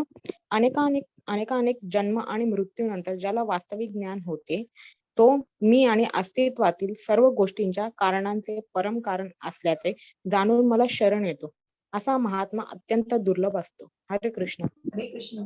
जे आपण तिसऱ्या अध्यायाच्या शेवटी बघितलं, की या महान शत्रूवर, किंवा आपण स्थिताधीर मुनींचं उदाहरण घेतलं, की मग असा दुर्लभ आत्मा, असा दुर्लभ महात्मा, अगदी दुर्लभ असतो असा महात्मा, जो अनेक जन्म मृत्यूनंतर ज्याला वास्तविक ज्ञान होते, की मी अस्तित्वातील सर्व गोष्टींच्या कारणाचं परम कारण आहे. आणि अशी व्यक्ती जो जाणतो, असा एक दुर्लभ महात्मा असतो, जो मला शरण येतो. हरे कृष्ण माताजी. हरे कृष्ण. ज्यांचे ज्ञान भौतिक कामनांनी हिरावलेले आहे, ते अन्य देव देवतांना शरण जातात आणि आपल्या स्वभावानुसार आराधनेच्या विशिष्ट विधिविधानांचे पालन करतात. 7.21 मी परमात्मा रूपाने प्रत्येकाच्या हृदयात स्थित आहे. जेव्हा मनुष्य विशिष्ट देवतेची उपासना करण्याची इच्छा करतो, तेव्हा त्या विशिष्ट देवतेवर मी त्याची श्रद्धा दृढपणे स्थिर करतो, जेणेकरून तो त्या देवताची उपासना करण्यात स्वतःला समर्पित करू शकतो. हरे कृष्ण. हरे कृष्ण. मग हे ज्ञान कोणी जाणलंय? मग हे ज्ञान, जसं आपण इथे बघितलं, बहुनाम जन्म नामन्ते, मग अनेक जन्म मृत्यूंच्या या भौतिक जगामध्ये प्रवेश घेऊन ज्यांनी हे तत्वज्ञान, ज्यांनी कृष्णाला जाणलंय, मग फक्त आपण म्हटलं ना, की त्या भौतिक गोष्टींचा त्याग करून फक्त ते साधता येणार नाहीये. फक्त मग जसं प्रभुपादांनी त्याला शो बॉटल स्पिरिच्युअलिझम म्हटलंय, की फक्त त्याच्यामध्ये मिथ्याचार नकोय, फक्त दाखवण्यापुरतं ते नकोय, पण हे वास्तविक, हे प्रॅक्टिकल ज्ञान, हे प्रॅक्टिकल गोष्ट जो जाणतोय, आणि जे वास्तविक ज्ञान होते, तो मी अस्तित्वातील, की ह्या वास्तविकतेला जो जाणतो, या परम तत्वाला, या प्रत्यक्ष ज्या अभिव्यक्ती भगवंतांनी ज्या सूची दाखवल्या, ज्या पाण्यातल्या रसामध्ये, सूर्यचंद्रांच्या प्रकाशामध्ये, अग्नीच्या दिव्य अशा उष्णतेमध्ये, अशा सगळ्या तत्वांना जो पूर्णपणे जाणतो आहे, तोच दुर्लभ महात्मा होऊ शकतो, कारण तो पूर्णपणे त्या ज्ञानाने परिपूर्ण संपन्न होतो. मग ज्याचं भौतिक कामनांनी, मग ज्यांचं मन भौतिक, मग कुठेतरी कसं होतं माहितीये का, की या देवी देवतांची, भगवंत तेच सांगतायत, की देवी देवतांची पूजा केली जाते, जे प्रत्यक्ष जे प्रत्यक्ष शंकर भगवान ब्रह्मा, ज्यांनी भगवंतांची स्तुती केलेली आहे, अशा देवी देवतांचे, किंवा कोणी दुर्गाचा भक्त आहे, कोणी लक्ष्मीचा भक्त आहे, मग कुठेतरी फक्त अर्थार्थासाठी किंवा शक्तीसाठी मग त्या उपासना केल्या जातात. परंतु भगवंत म्हणतात, हो, ते सुद्धा उच्च आहेत, कारण ते कुठेतरी चांगलं कर्म करतायत, कुठेतरी असुरांसारखं वागत नाहीयेत, कुठेतरी राक्षसांसारखं वागत नाही, किंवा त्यांच्या पूजा कुठेतरी आसुरी भाव, कुठेतरी छल कपट आणि कुठेतरी वाईट विद्या घेत नाहीये. आणि म्हणूनच भगवंत म्हणतात अशा व्यक्ती निश्चितच ज्यांचं ज्ञान भौतिक कामनाने हिरावलेले ते अन्य देवदेवतांना शरण जातात. आपल्या स्वभावानुसार आराधनेच्या विशिष्ट विधिविधानांचं जसं आपल्याला इथे दिसतंय की या विधिविधानांचं पालन केलं जातं, पण ते खूप क्षणभंगूर अशा तात्पुरत्या सुखासाठी असतं. म्हणून भगवंत म्हणतात देवी देवतांची पूजा अर्चा सुद्धा करण्याची निष्ठा दृढ करण्यासाठी ती भावना महत्वाची आहे. आणि त्या भावनेमध्ये, त्या भक्ती सेवेमध्ये, त्या भक्ती मार्गावरच तुम्हाला निश्चित मग फक्त तात्पुरतं तेवढं मंत्र याद केले, तेवढं प्रसन्न केलं, ते खूप क्षणभंगूर आहे. तुम्हाला तात्पुरता मिळणारे ते आनंद आहे, सुख आहे, याचं कुठेतरी टिकण्यासाठी, हे अचिंतन टिकणारं सुख राहण्यासाठी, चिरंतन असं सुखासाठी निश्चित तुम्हाला या भक्ती सेवेच्या मग भगवंतांना माहितीये तुम्हाला योग्य काय आहे, ते भगवंत तुम्हाला निश्चित देतील. जे पाहिजे ते तुम्हाला मिळणार नाही, पण तुम्हाला निश्चित कशाची आवश्यकता आहे त्या मग खूप संकटाच्या मार्गातून सुद्धा जावं लागलं. जसं मी म्हटलं की शिव हे भगवंतांचे जसे उच्च भक्त की ज्यांना स्मशानासारख्या ठिकाणी राहायला लागले, जे नारद मुनी जे अकर्मी, ज्या भगवंतांचा ज्यांनी सगळ्या आदेशाचं पालन करून ज्या सगळ्या ग्रहांवर ज्यांनी भगवंतांचा महिमा केलाय, ज्यांना एक असं एक जागा नव्हती, जरी त्यांना ते शाप मिळालेलं तरी त्यांनी त्याचं वरदान म्हणून स्वीकार, कारण ते मन पूर्णपणे अकर्मात होतं हो. शुद्ध मन आणि पूर्णपणे अकर्मी वृत्ती होती ती. आणि म्हणूनच भगवंत म्हणतात की असे लोक फक्त त्या क्षणभंगूर गोष्टीसाठी करतात, पण त्यांना कुठल्याही गोष्टीची भीती नकोय, कारण जे मिळणार आहे, जे आवश्यक आहे, जरी त्या संकटांच्या काट्याकुट्याच्या मार्गातनं गेलं तरी त्याची कुठेतरी परिणिती अमृतामध्ये होणार आहे. ते कुठेतरी दृढ निश्चयामध्ये असणार आहे. ते कुठेतरी जे तुम्ही पूजा अर्चा कराल त्याच्यामध्ये दृढता येणार आहे. कुठेतरी त्याची मानसिक सामर्थ्य तुमचं वाढणार आहे तितकी, आणि ती श्रद्धा दृढ व्हायला निश्चितच मदत होईल. आणि ते जाणणं आवश्यक आहे. मी परमात्मा रूपाने प्रत्येकाच्या हृदयात स्थित आहे. जेव्हा मनुष्य विशिष्ट देवतांची पूजा उपासना करण्याची इच्छा करतो, त्या विशिष्ट देवत्यावर मी ती श्रद्धा दृढपणे स्थिर करतो. बघा, मग ती श्रद्धा स्थिर केली जाते, जेणेकरून त्या देवतेची उपासना करण्यात स्वतःला समर्पित करू शकता. हे महत्वाचं आहे. आणि म्हणूनच ही दृढ कुठल्याही प्रकारचं खूप या गोष्टीवरती टीका केली जाते किंवा तुम्ही बघा की चांगलं घ्यायचं असेल तर घेऊ शकता, मग कुठेतरी त्या गोष्टीला वेगळ्या प्रकारात मग कृष्ण काय म्हणतोय, भगवंतांनी काय सांगितलं, हे पूर्णपणे जाणून घ्या. अर्धवट जाणून बरेच लोक सोडून जाण्याचा विचार करतात. मग इस्कॉन फक्त सांगताय की कृष्णालाच मला, इतर देवदेवतांची पूजा नाही, म्हणून ते वाक्य परत जाणा. आणि म्हणून भगवंत काय सांगतायत हे निश्चितपणे जाणण्याचा प्रयत्न करा. तुम्ही कृष्ण भक्तीला ऍड करा तुमच्या भक्तीमध्ये. आणि म्हणूनच या कृष्णाला जाणून हे विष्णू तत्व आणि या महातत्वात जाणून घ्यायचंय. आणि भगवंत तेच सांगतायत जे 18व्या अध्यायापर्यंत भगवंतांनी परिपूर्ण केलेलं आहे, ते तत्व सांगून आणि ज्ञान पूर्ण केलेलं आहे. हरे कृष्ण माताजी. हरे कृष्णा. अशा श्रद्धेने युक्त होऊन तो विशिष्ट देवतेची कृपा संपादन करण्याचा प्रयत्न करतो आणि आपले इच्छित भोग प्राप्त करतो. परंतु वस्तुतः हे लाभ केवळ मीच प्रदान करतो. 7.23 अल्पबुद्धी लोक देवतांची उपासना करतात आणि त्यांना प्राप्त होणारी फळे मर्यादित व अनित्य असतात. देवतांचे उपासक देवलोकांची प्राप्ती करतात, पण माझे भक्त अखेर माझ्या परमधामाची प्राप्ती करतात. हरे कृष्ण. हरे कृष्ण. मग ज्या विष्णूला जे आपण बघतोय चित्रामध्ये देवी देवतांची पूजा करून अल्पशा असं सुखाला निश्चित, मग तेवढ्या पुरतं ते तात्पुरत्या सुखासाठी फक्त करू नका, ती श्रद्धा दृढ करा. आणि म्हणूनच ज्या गोष्टी भगवंतांनी जे यज्ञ विष्णूला अर्पण केले जातात, की ज्यांची आहुती, ज्या काही गोष्टी आहेत त्या भगवंताला अर्पण केल्या जातात, आणि मग त्याचं यथेच्छ फळ हे दृढ पद्धतीने त्या त्या निष्ठेने, त्या निष्ठेला महत्व आहे. ती श्रद्धा दृढ होणं महत्वाचं आहे. कुठल्याही प्रकारच्या अल्पशा अशा सुखासाठी फक्त ते मागू नका. कुठेतरी त्या मनाला स्थिर करण्याचा प्रयत्न करा. आणि अल्पबुद्धी नको तर त्या बुद्धीला ज्ञान द्या.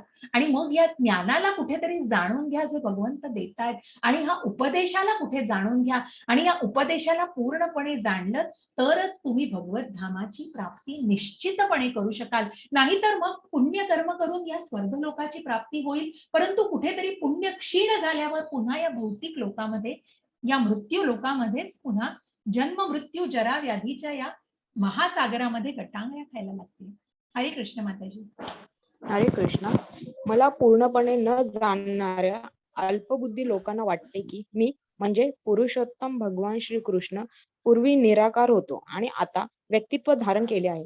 त्यांच्या अज्ञानामुळे ते माझे अविनाशी आणि अनुपम असे दिव्य स्वरूप जाणू शकत नाही. हरे कृष्ण. मग बघा, भगवंतांनी सगळ्यांचा स्वीकार केलेला आहे. जसं मी म्हटलं, की भगवंतांना सच्चित आनंद, जे भगवंतांचं ब्रह्मस्वरूप, की ज्यांनी भगवंतांना एक शक्ती म्हणून जाणलंय, ज्यांनी परमात्म्याचा अंश आहे, आपण परमात्म्याचं हृदयामध्ये वसलेला आहे, ज्यांना जाणलंय, जे आध्यात्मिक पुढच्या टप्प्यांवर जातायत आणि मग हे मनुष्य रूप, जे इतर कुणाला ज्यांच्या ज्ञानाने मान्यच नाही हो, परंतु भक्त हे जाणू शकतो. कारण त्या भक्तांनी मग आता आपण जे अर्च विग्रह याच्यावर आपण पुढे येणार आहोत, की मग कशा प्रकारे आपण मूर्तीमध्ये मग सुंदर प्रकारे त्या देवळामध्ये आपण जाऊन त्या मूर्तीकडे सुद्धा एक 5 मिनिटं निष्ठेने श्रद्धेने बघून आपल्या मनामध्ये मग त्या त्या त्या मूर्तीमध्ये ती प्राण प्रतिष्ठा झालेली असते. ती मूर्ती जणू आपल्याशी बोलती असा कधी कधी आविर्भाव असतो. कारण कुठेतरी त्या त्या त्या रूपाला जाणलेलं असतं. आणि म्हणूनच जेव्हा भगवंत प्रत्यक्ष जरी सांगा हो, आता भगवंत म्हणतायत की निराकार आणि कुठलाही रूप नसलेलं जे लोक जाणतायत, पण ज्यांनी कधी भगवंत पृथ्वीवर आले होते तेव्हा तरी जाणलं होतं का अशा व्यक्तींनी मग, की जे सर्वोच्च नियंत्रक आहेत, ज्यांनी हा उपदेश केला, अशा मनुष्य रूपात भगवंतांना किती जणांनी जाणलं. आणि म्हणून ज्यांची अल्पबुद्धी आहे त्यांना तर ही गोष्ट पटणं शक्यच नाही. कारण अज्ञानात आहेत, कारण त्या ज्ञानाचं पूर्णपणे आकलनच केलेलं नाहीये. आणि म्हणूनच आता जे व्यक्तित्व धारण केलंय त्यामुळे पूर्वी निराकार होतो म्हणून काही व्यक्ती म्हणतात, की हो ही एक शक्ती आहे. हे जे जग चालू आहे, हे जे मायावादी, तर्कवादी लोक प्रभुपादांनी खूप सुंदर लिहिलंय त्यांच्याबद्दल पुढे. आणि काही अध्यात्मांना आपल्याला त्यांचं वर्णन सुद्धा आहे, की मग कुठेतरी सगळं शून्य आहे हो, त्या शास्त्राचं ज्ञानच कुठेतरी नाहीये. त्या शास्त्रानं ज्या भगवताला कोणी वाचलं आहे का? किंवा कुठेतरी या शास्त्रांचं वेदांत सूत्राला कोणी जाणलं आहे का? ज्या आपल्या ऋग्वेद, यजुर्वेद, सामवेद, अथर्ववेद याच्यामध्ये काय लिहून ठेवलं, वेदांमध्ये काय लिहून ठेवलेलं आहे? या सगळ्या गोष्टींना जाणण्याचा कधी प्रयत्न केलाय का? कारण नाही. कारण ती अल्पबुद्धी आहे, अज्ञानी आहेत आणि म्हणूनच या अज्ञानामुळे हे माझे अविनाशी आणि अनुपम असे रूप, दिव्य स्वरूप कोणीही जाणू शकत नाही. हरे कृष्ण माताजी. हरे कृष्ण. मूढ आणि अज्ञानी लोकांना मी कधीही प्रकट होत नाही. माझ्या अंतरंगा शक्तीद्वारे मी त्यांना अप्रकट राहतो आणि म्हणून मी अजन्म आणि अच्युत असल्याचे ते जाणू शकत नाही. 7.26 अर्जुन, मी पुरुषोत्तम भगवान भूतकाळात घडलेले सर्व काही, घडत असणाऱ्या सर्व आणि भविष्य काळात घडणाऱ्या सर्व काही जाणतो. मी सर्व जीवांना जाणतो, परंतु मला कोणीही जाणत नाही. हरे कृष्ण. हरे कृष्ण. मग अशा व्यक्तीला कोणी जाणत आहे, अशा भगवंतांच्या रूपाला, की जे अजन्म आहेत, की ज्यांना भगवंतांचं जे मूळ आहेत, जे अज्ञानी आहेत, ज्यांना अस्तित्वाचीच जाणीव नाहीये, ज्यांना भगवंत काय आहेत या परम तत्वालाच कोणी जाणलेलं नाहीये, त्यांच्यासाठी भगवंतांच्या पराशक्ती, मग जे अंतरंग शक्ती असते भगवंतांची, त्या अंतरंग शक्तीच्या आधारे भगवंत अप्रकट राहतात. आणि म्हणून भगवंत कधी समोर येत नाहीत, ज्या पराशक्तीच्या माध्यमातून. आणि मग अशा व्यक्तींना भगवंतांचं मनुष्य रूप काय, मग त्यांना परमात्मा आणि ब्रह्मरूप सुद्धा मान्य नसतं. कारण मग ते भगवंतांना जाणूच शकत नाही. कारण ते मूढ, नराधम आणि जे 4 प्रकारचे लोक भगवंतांनी सांगितले, की जे अज्ञानाच्या अंधकारामध्ये असतात.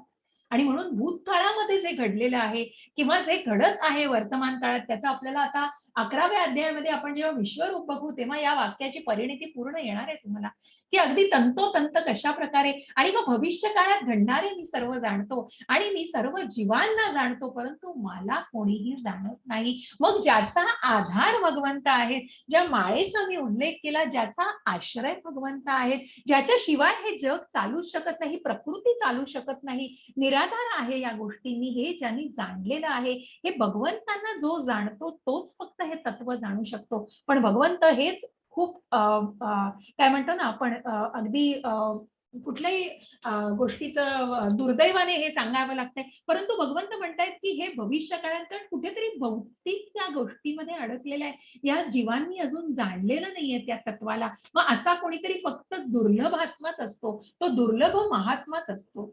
येषात्वन्तगतं पापं जनानां पुण्यकर्मणां ते द्वन्द्वमोहनिर्मुक्ता भजन्ते मां दृढव्रतः.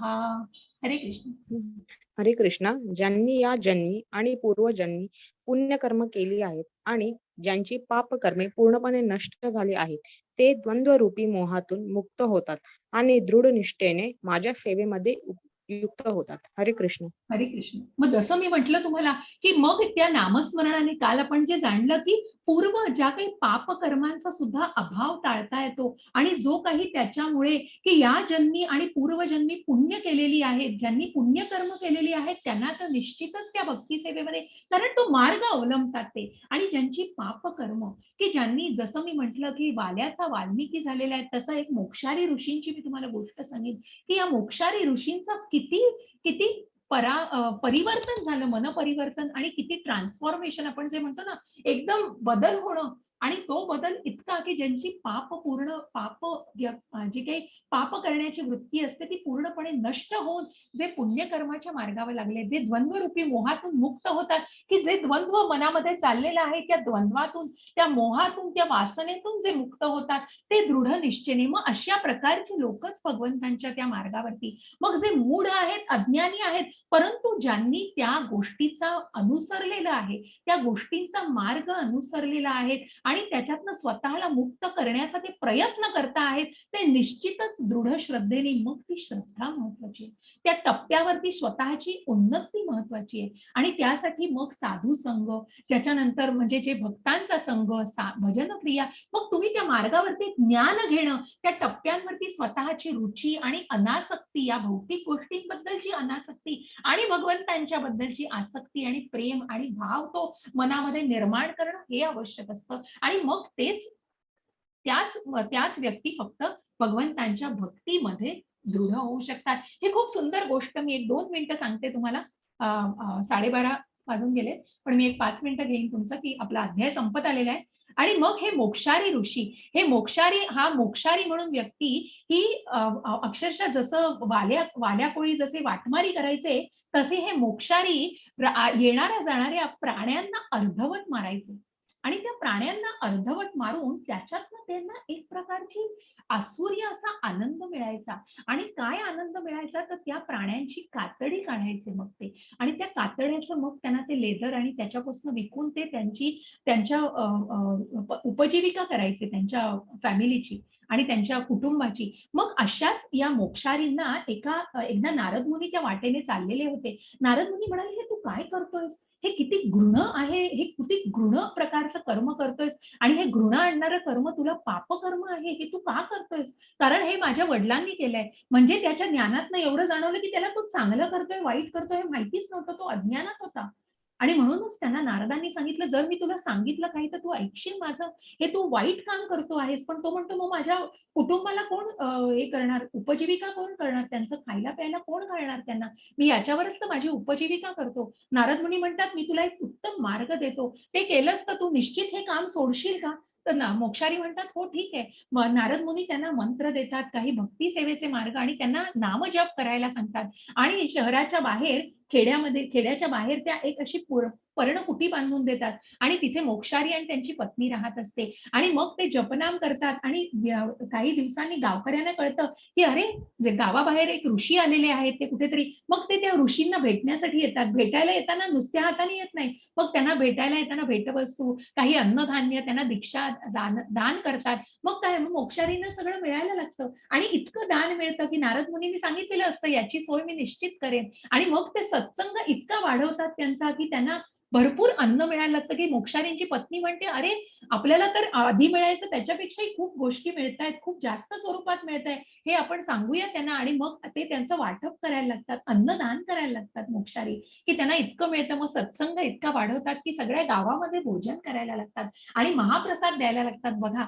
अशा या सत्संगाच्या मार्गावर मग या मोक्षारी ऋषी होतात आणि मग त्याच त्याच वाटेने नारद मुनी त्यांच्या एका सहचार्याबरोबर जात असतात. तेव्हा हेच मोक्षारी, जे आधी वाटमारीच बघा मारतायत प्राण्यांना, त्याच मोक्षारी, हे मोक्षारी ऋषी झालेले, जे नामस्मरणाचं त्यांच्याकडे माळ जप आहे त्यांच्या गळ्यामध्ये आणि ते काय करतायत माहितीये का? तर ते एक वस्त्र पांघरतायत. ज्या दिशेने नारद मुनी चालत येतायत, तिथे ते चादर पांघरतायत. नारद मुनी विचारतात, "का तू चादर पांघरतोयस?" तर ते म्हणाले, मोक्षारी सांगतात, की "खाली मुंग्या आहेत आणि त्या मुंग्यांवर तुमचा पाय पडू नये आणि म्हणूनच त्यांचा जीव जाऊ नये म्हणून त्या मुंग्यांना मी वाचवतोय." आणि म्हणून ते चादर तिथे टाकत असतात, की ज्या माणसाच्या मनामध्ये प्राण्यांची घृणास्पद हत्या करण्याचं असं मन असतं, त्या मनाला पूर्णपणे पालटून जे आध्यात्मिक आणि ज्या भगवंतांच्या सेवेमध्ये दृढ होतं, की ज्या मोक्षारींचा मोक्षारी ऋषी होतो आणि म्हणूनच भगवंत म्हणतायत, पूर्णपणे मतपरायण झालेले जे मला भौतिक सृष्टीचा संचालक, देवतांचा नियंत्रक, सर्व यज्ञांचा अधिष्ठाता भगवंत म्हणून जाणतात, ते मृत्यू समयी सुद्धा मला जाणू शकतात.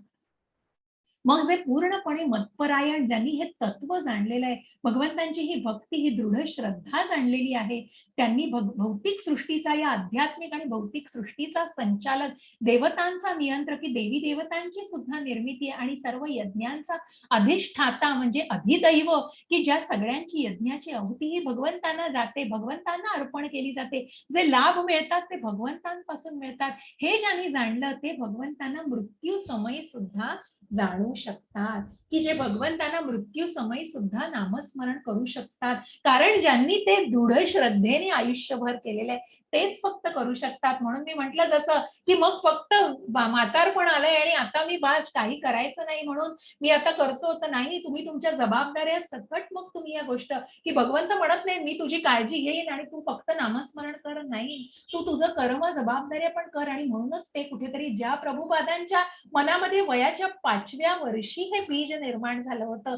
या वयाच्या त्या काळापासून भगवंतांची भक्ती केलेली होती. म्हणून ज्या वेळेला ही उपरती, ज्या वेळेला हे ज्ञान मिळतंय त्या क्षणापासून जरी ते केलं, तरी निश्चितच त्याच्यामध्ये लाभ आहे. निश्चितच आपल्या मनाच्या त्या आध्यात्मिक मार्गावर उन्नती करण्याचा तो उत्तम मार्ग आहे.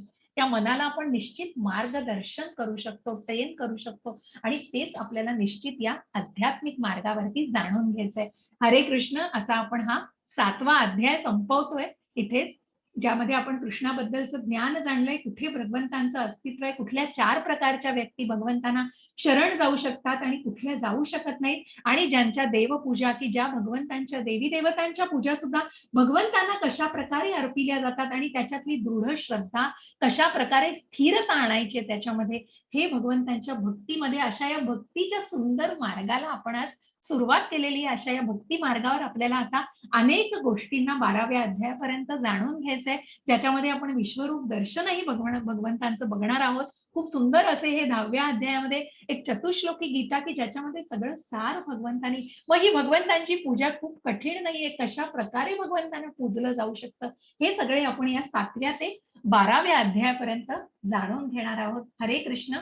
कुणाला प्रश्न असतील तर मी निश्चित 5 मिनिटं देते आणि मग माताजी कोणाला अनम्यूट करायचं तर करा. मी हो, हो. रेकॉर्डिंग थांबवते. हो.